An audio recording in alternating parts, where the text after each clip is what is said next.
कहानी 12 मई 2003 की है। ये कहानी एक ऐसे व्यक्ति की है जो बेकसूर होता है, लेकिन पुलिस उसे कत्ल के मामले में गिरफ्तार करती है और वो जो भी अपने बेगुनाह होने के सबूत अदालत में पेश करता है, अदालत में जो मुखालिफ वकील होता है वो उसे रद्द कर देता है। इसी बीच उसकी मुलाकात एक ऐसे वकील से होती है जिसने ईमानदारी से इसके केस को लड़ा और इसे बेकसूर साबित भी करवा दिया। लेकिन इस केस लड़ने में उसने कितनी मेहनत की, कितनी ईमानदारी से इस व्यक्ति का वो केस लड़ता है, वो सारी चीज़ें इस कहानी में। इस कहानी की शुरुआत होती है अमेरिका के लॉस एंजलिस से। जिस तरीके से हमारे भारत में क्रिकेट का बहुत ज़्यादा चलन है, क्रिकेट की फ़ैन फॉलोइंग बहुत ज़्यादा है, उसी तरह अमेरिका में बेसबॉल की फ़ैन फॉलोइंग ज़्यादा है। ज़्यादातर लोग वहाँ पर बेसबॉल के फ़ैन होते, बेसबॉल खेलना पसंद करते। 2003 12 मई को लॉस एंजलिस में एक टूर्नामेंट था।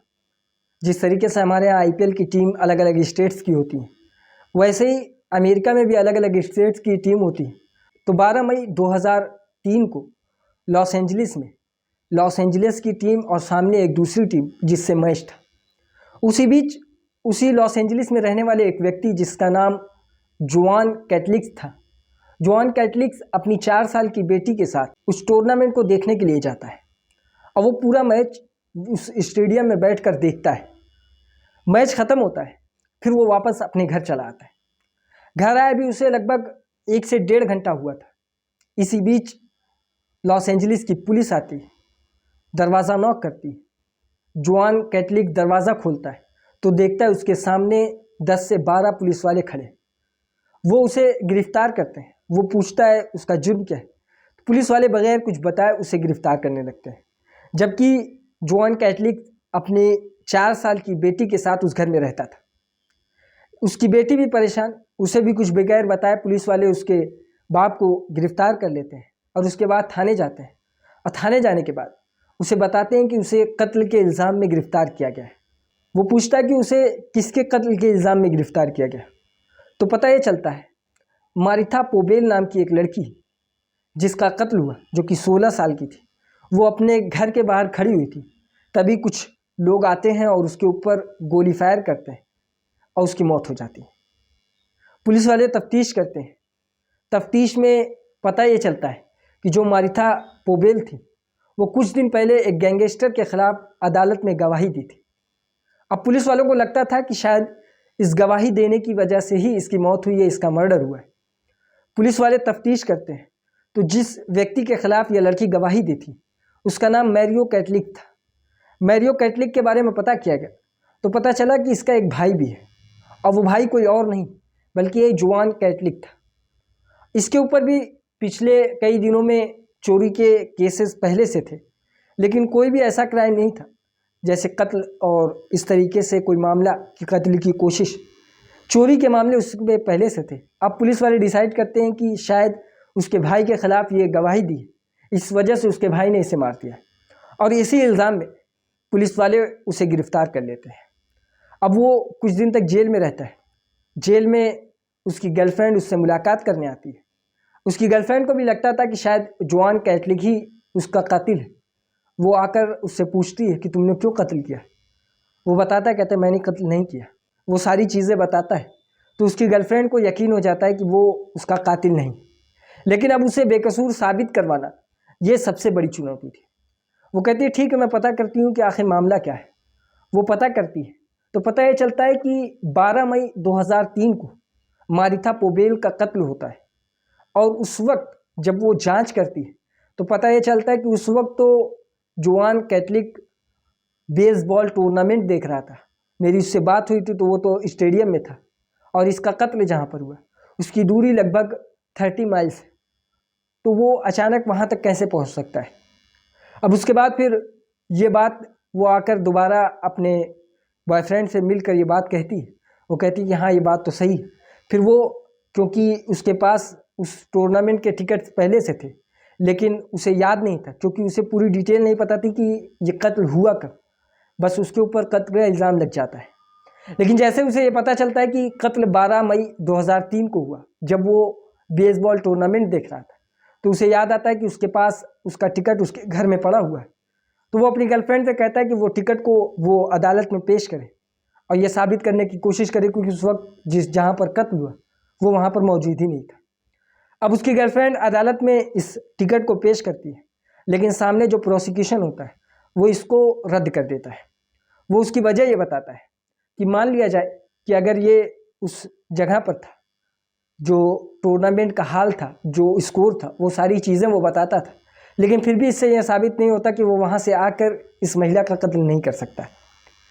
अब इस बार भी इसे बेकसूर साबित करना मुश्किल हो चुका था, अदालत मानने को तैयार नहीं थी। इसी बीच जो जोआन कैथलिक की मुलाकात उसी जेल में एक कैदी से होती है। वो अपनी कहानी उस कैदी को बताता है कि उस वक्त वो मैच देख रहा था और इस तरीके से उसके ऊपर एक झूठा केस लगाया गया। वो कैदी उसे एक वकील के बारे में बताता है और उस वकील के बारे में बताने के बाद वो कहता है कि अगर तुमने इसे साबित कर दिया कि तुम बेकसूर, तो ये तुम्हें किसी भी तरह से बेकसूर अदालत में साबित कर देगा। अब उसका पता लिया जाता है। जोआन कैथलिक अपनी गर्लफ्रेंड के ज़रिए उस वकील से कांटेक्ट करता है। वो अपनी गर्लफ्रेंड से ये बात उस वकील तक पहुंचवाता है कि अगर मेरी गवाही या मेरी बातों में आपको सच्चाई दिखे, आपको लगे कि मैं बेकसूर हूँ, तो ही आप मेरा केस लड़िएगा, वरना आप मेरा केस मत लड़िएगा। जब उसकी गर्लफ्रेंड उस वकील तक पहुँचती है, उस वकील का नाम था टोड मेनलिक। टोड मेनलिक एक मशहूर वकील था। उसको इसी तरीके के केसेस की तलाश थी। वो इसके केस के बारे में पढ़ता है, जानता है, सिचुएशन जानता है, वो तैयार हो जाता है, उसे यकीन हो जाता है कि ये बेकसूर है और वो इसका केस लड़ेगा। इस तरह से जब वो सारी सिचुएशन को भांप लेता है कि असल में इस केस में हुआ क्या था, तो वो अपने एंगल से इस केस की जांच करने लगता है। इस बीच उसे पता चलता है कि वो बेसबॉल टूर्नामेंट देख रहा था, तो उसे याद आता है कि जब ये टूर्नामेंट हो रहा था उस वक्त वहाँ पर एक न्यूज़ चैनल, एक चैनल है जिसका नाम HBO यानी हॉलीवुड बॉक्स ऑफिस। इस चैनल पे इस टूर्नामेंट से रिलेटेड 4 सीरीज़ में डॉक्यूमेंट्री बनाई गई थी।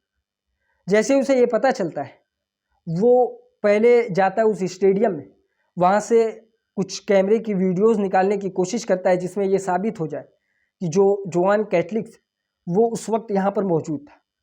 वो सारी फुटेज और सारी वीडियोस को निकालने की कोशिश करता है, लेकिन स्टेडियम से उसे कुछ भी नहीं मिलता जिससे ये साबित किया जा सके कि जोआन कैथलिक उस वक्त वहाँ पर मौजूद था। अब उसके बाद वो फैसला करता है, उसे याद आता है कि जो HBO उसने डॉक्यूमेंट्री बनाई थी और उस डॉक्यूमेंट्री में यहाँ की लगभग ज़्यादातर सीन इसी मैच की है, तो हो सकता है कि उस सीरीज़ में जोआन कैथलिक दिख जाए जो हमें ये आसानी से साबित करने में मदद दे सके कि उस वक्त वो वहाँ पर मौजूद था। फिर वो जाता है HBO की ऑफिस में, वहाँ पर सारी सिचुएशन को बताता है।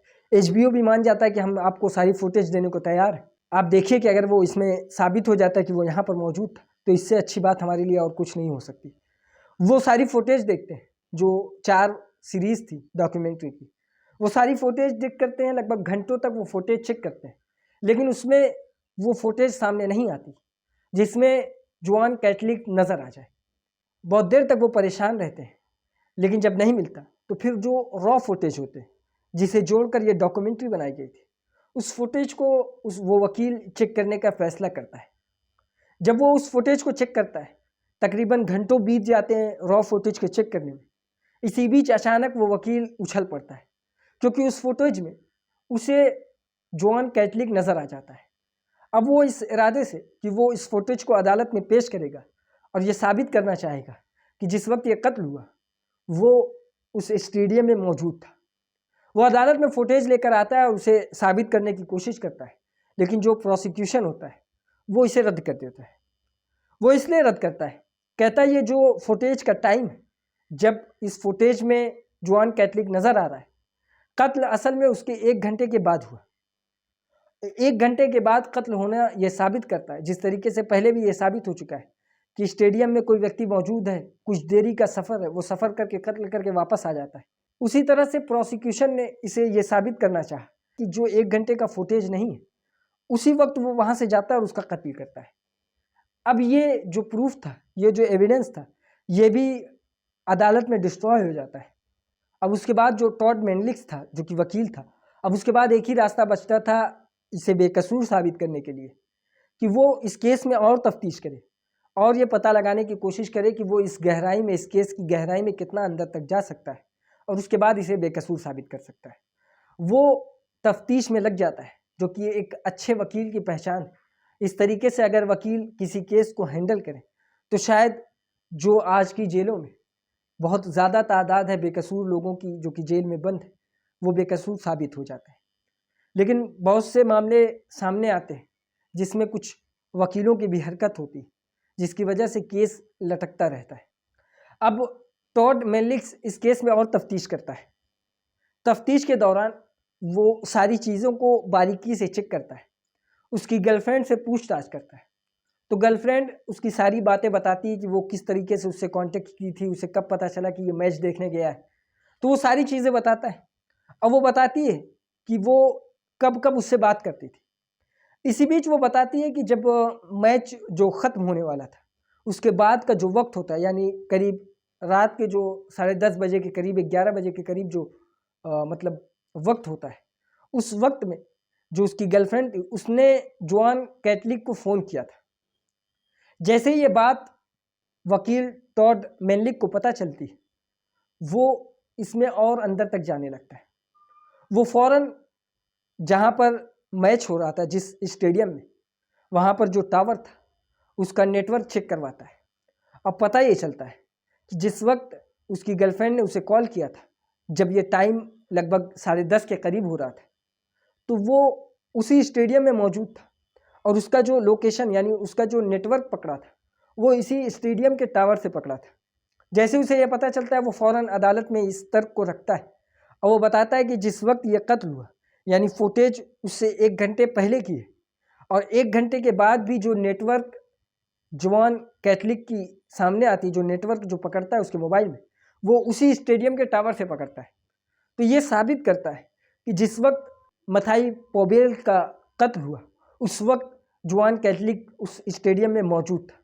अदालत इस तर्क को सुनती है और सुनने के बाद फिर ये फैसला देती है कि जो जोआन कैथलिक वो बेकसूर है और उसे 6 महीने के बाद बेकसूर साबित करने के बाद उसे जेल से छोड़ दिया जाता है। लेकिन इसके बाद जोआन कैथलिक ने जो 6 महीने उस जेल में गुजारे, उसकी भरपाई उसे कैसे करनी थी, उसका भी फैसला जोआन कैथलिक ने कर रखा था, क्योंकि वो बेकसूर था और उसने एक अलग से पुलिस के ऊपर केस दायर किया। उसने कहा कि वो बेकसूर था और पुलिस ने उसे फंसाने में कोई भी कसर नहीं छोड़ी, जबकि इस कत्ल में उसका दूर दूर तक कोई हाथ नहीं था। इसलिए वो पुलिस के खिलाफ अदालत में केस लड़ता है। कुछ वक्त गुजरता है और वो केस जीत भी जाता है और अदालत ये फैसला करती है कि जो लॉस एंजलिस पुलिस है उसे $2,20,000 जोआन कैथलिक को देना होगा। इस तरीके से वो बेकसूर साबित होता है और एक वकील जिसे भरोसा हो जाता है कि वो बेकसूर है तो उसका केस आखिरी दम तक लड़ता है और उसे बेकसूर साबित भी करवा देता है। ये थी आज की कहानी। इसी तरह की और कहानी सुनने के लिए हमारी इस वीडियो को लाइक करें, हमारे चैनल को सब्सक्राइब करें और बेल आइकन को जरूर दबाएं।